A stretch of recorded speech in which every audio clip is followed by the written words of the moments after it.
నమస్తే అండి శ్రీకాంత్ గారు. సార్, ఇవాళ ఆ, మీ తెలుగుదేశం నాటిన మొక్క మన విడుదల రజనీ గారు ఆ, చాలా భావోద్వేగంగా మీడియా ముందుకు వచ్చేసి ఒక ప్రెస్ మీట్ పెట్టారనమాట. ఆమె ఏంటంటే జగన్మోహన్ రెడ్డి గారు పాపం క్యాండిడేట్లు మారుస్తున్నారు కదా, ఇక్కడి నుంచి అక్కడికి అక్కడి నుంచి ఇక్కడికి ఆడుకుంటున్నారు. ఆయన ఆడుకుందాం ఆంధ్రాలో ఆయన ఎమ్మెల్యే క్యాండిడేట్ని ఫుట్బాల్ ఆడుకుంటున్నారు అనమాట. సో ఈవెన చిలుకలూరుపేట నుంచి గుంటూరుకు మార్చారు. గుంటూరులో ఇంకా మార్చారు కాబట్టి అక్కడ కొత్తగా పార్టీ ఆఫీస్ ఓపెన్ చేశారు. పార్టీ ఆఫీస్ ఓపెన్ చేస్తే ఎవరో వచ్చి దాడి చేశారు. దాడి చేసి పార్టీ ఆఫీస్ అంతా ధ్వంసం చేశారు. సో ఈ దాడి చేసింది టీడీపీ వాళ్ళే అంటున్నారు అనమాట. అసలు అంటే నిజంగా చూసుకున్నాము, ప్రభుత్వంలో ఉంది వాళ్ళు, గవర్నమెంట్ నడుపుతుంది వాళ్ళు, నిజంగా వాళ్ళ మీద దాడి చేసే ధైర్యం ఇప్పుడు టీడీపీ వాళ్ళకు ఉందా? సో ఆమె వేరే ప్లేస్ నుంచి ఇక్కడికి వచ్చింది కాబట్టి ఇక్కడున్న వైఎస్ఆర్సీపీ నాయకులకి ఆమె రావటం ఇష్టం లేక వాళ్ళే దాడి చేశారని కూడా కొంతమంది అంటా ఉన్నారనమాట. అసలు ఇందులో నిజమెంత? నిజంగా మీ తెలుగుదేశం వాళ్ళకి వైఎస్ఆర్సీపీ వాళ్ళ మీద దాడి చేసేంత ధైర్యం ఉందంటారా సార్? ధైర్యం అని కాదు, దాడి చేసే అవసరం లేదు.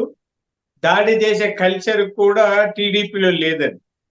ఇది ఏంటంటే చంద్రబాబు నాయుడు గారు ఎప్పుడు మాకు చెప్తుంటారు, అంటే ప్రతిఘటించడం వేరు, దాడి చేయడం వేరు. మా మీద దాడి చేయడానికి వస్తే ప్రతిఘటించడం కోసం వెనకాడం. మేము అక్రమంగా అన్యాయంగా దాడి చేయం. ఇది చంద్రబాబు నాయుడు గారు ఎప్పుడు మాకు నేర్పించిన కల్చర్, సంస్కృతి.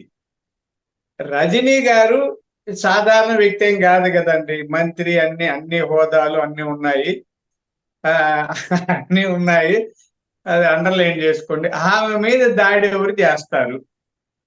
టీడీపీ వాళ్ళు మా మీద దాడి చేస్తేనే మాకు దిక్కులేని స్థితిలో ఉన్నాము.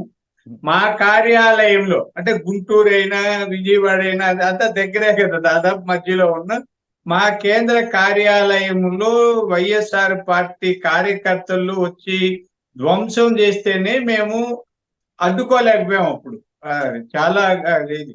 తర్వాత మా కార్యకర్తలు కొట్టిన, మమ్మల్ని అరెస్టు చేసిన వాళ్ళని ఏమీ అనలేని స్థితిలో ఉన్నాం. ఒక విధంగా అయితే అయ్యో అయ్యో అనిపిస్తుంది బయట నుంచి చూస్తే. మా పట్టాభి గారికి తెలుసు కదండి, 2 సార్లు దాడి చేశారు. జాతీయ అధికార ప్రతినిధి మాకు ఆయన. ఆయన ఏమైనా విమర్శలు చేస్తే, ఇన్ని దాడులు చేసిన వాళ్ళు ఆమె మీద కూడా వాళ్ళే చేసి ఉంటారు. నువ్వెందుకు గుంటూరుకు వస్తావు చిలకలూరిపేట నుంచే? ఆ దాడి చేసిన వాళ్ళు వైఎస్ఆర్ పార్టీ వాళ్ళే. ఇప్పుడు వైఎస్ఆర్ పార్టీలో దాడులు పెరుగుతున్నాయి. మీకు చెప్తా ప్రతి చోట. ఇప్పుడు మాకు జీడి నెల్లూరు అని ఉందండి, మా సొంత నియోజకవర్గం అది. అక్కడ ప్రభుత్వ సలహాదారు మహాసముద్రం జ్ఞానేంద్ర రెడ్డి గారు, ఉప ముఖ్యమంత్రి నారాయణ స్వామి గారు 2 వర్గాలుగా విడిపోయి ప్రెస్ మీట్ పెట్టడం, బూతులు తిట్టుకోవడం, కొట్టుకుంటున్నారు. మేము ప్రేక్షక పాత్ర పోషిస్తున్నాం తెలుగుదేశం వాళ్ళు. మాది కూడా ఆ ఊరే, పెనుమూరే. వీళ్ళ గొడవలు పడుతుంటే నేను రోజు వాళ్ళ వీడియోలు చూసుకుంటున్నాం. మాకు అదే వేడుకగా ఉంటే వాళ్ళు ఆడుకుంటున్నారు. అలా ఇప్పుడు చిలకలూరు పేట వాళ్ళు, గుంటూరు వాళ్ళు కొట్టుకుంటున్నారు. లేదా ఈ కులం వాళ్ళు ఆ కులం వాళ్ళు ఆ పార్టీలో కొట్టుకుంటున్నారు. జగన్మోహన్ రెడ్డి గారు కొట్టిస్తారు, కొట్టనిస్తారు, ఏడవనిస్తారు, ఏడిపిస్తారు. మాకు పల్లెల్లో సామెత ఉంది, గిల్లి పెడతారు, ఉయ్యాలు ఊపుతారని. అలా ఆయన వేడుక చూస్తున్నారు.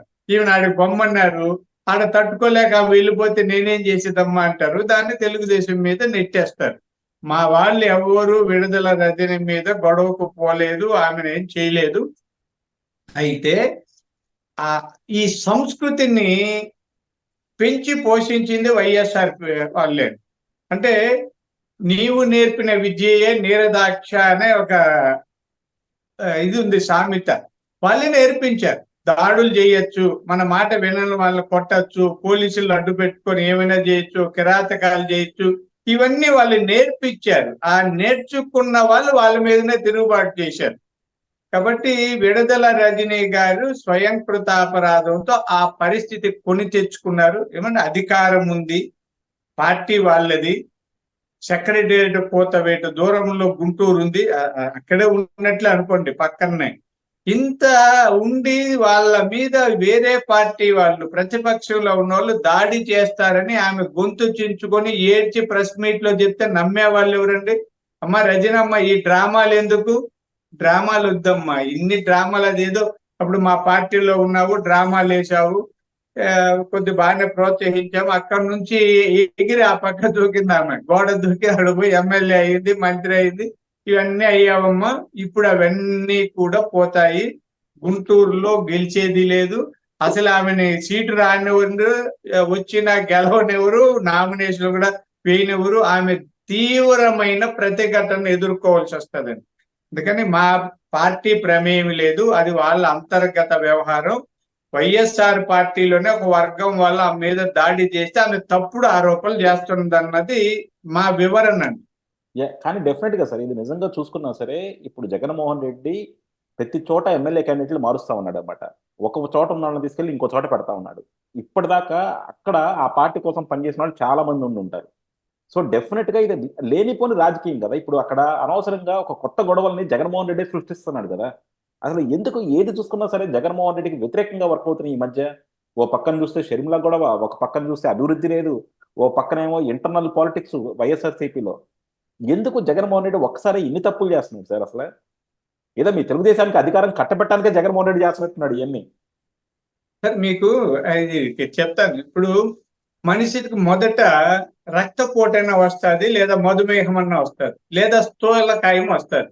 ఒక్కటి వస్తే చాలండి. స్థూలకాయం వచ్చిందని కొన్నాళ్ళకి మధుమేహము, రక్తపోటు వస్తుంది. ఆ తర్వాత గుండెపోటు వస్తుంది, తర్వాత కీళ్ళు నొప్పులు అన్ని వచ్చేస్తాయి. అంటే సహజంగా మేము చెప్తాం, అక్క దేవతలు అని ఉంటారు. అంటే ఒక్కొక్క ప్రాంతంలో ఇక్కడ అక్కగారులు అంటుంటారు. అక్క దేవతలు 7 మంది ఉన్నారు, వాళ్ళు పట్టుకుంటారు ఏదో అని. ఇలా ఒక జబ్బు వస్తే అన్ని వచ్చేస్తాయి. రాజకీయాల్లో కూడా అంతే. రాజకీయ ఏ వ్యవస్థలైనా ఒక అక్రమంగానో అడ్డదారిలోనూ ఉన్న వ్యక్తికి ఒక్కసారి ప్రతికూల పరిస్థితులు ఏర్పడితే ప్రతిదీ పట్ట నెత్తిన పడతాయండి. ఇప్పుడు ఒక కేసులో అరెస్ట్ అయిన వాడికి ఆ కేసులు ఈ కేసులన్నీ వచ్చి ఇరుక్కున్నట్లుగానే జగన్మోహన్ రెడ్డి గారికి ఇప్పుడు అన్ని కలిసి ఇలా అవుతున్నాయి. ఆ పరిణామ క్రమంలో విడుదల రజని గారి లాంటి వాళ్ళు, మా నారాయణ స్వామి గారి లాంటి వాళ్ళు, లేకపోతే ఇంకొకరు. ఈరోజు ఇంకోటి చెప్తే, మొట్టమొదటిగా పెద్దిరెడ్డి రామచంద్రారెడ్డి గారు ఒక మాట అన్నారండి.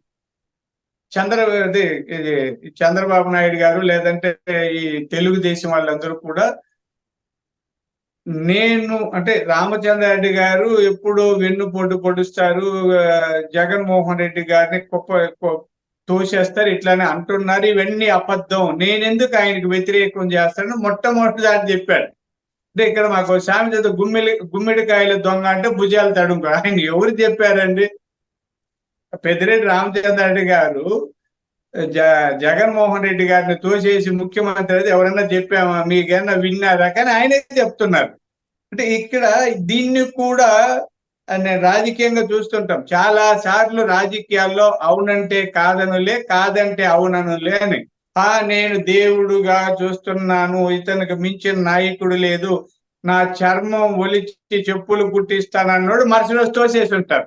కానీ గందరగోళం జగన్మోహన్ రెడ్డి పరిస్థితి, గందరగోళం చిందర వందర అవుతా ఉందండి. అలాంటి పరిణామ క్రమంలో ఈమె కూడా ఒకటి.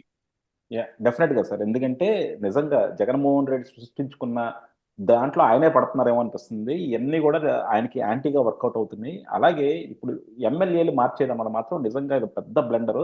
రేపు పొద్దున ఇది ఇంకా ఎంత ఇంపాక్ట్ చూపిస్తుంది, ఎందుకంటే ఇంకా ఇప్పుడు సీట్లు ఎవరికి ఇవ్వలేదు. రేపు పొద్దున సీట్లు ఇచ్చినాక, సీట్లు ఫైనలైజ్ చేసినాక ఈ ఇంటర్నల్ గా అసలు ఎన్ని రాజకీయాలకి ఎన్ని గొడవలకు దారి తీస్తాయో చూద్దాం సార్. థ్యాంక్ యూ అండి, థ్యాంక్ యూ వెరీ మచ్.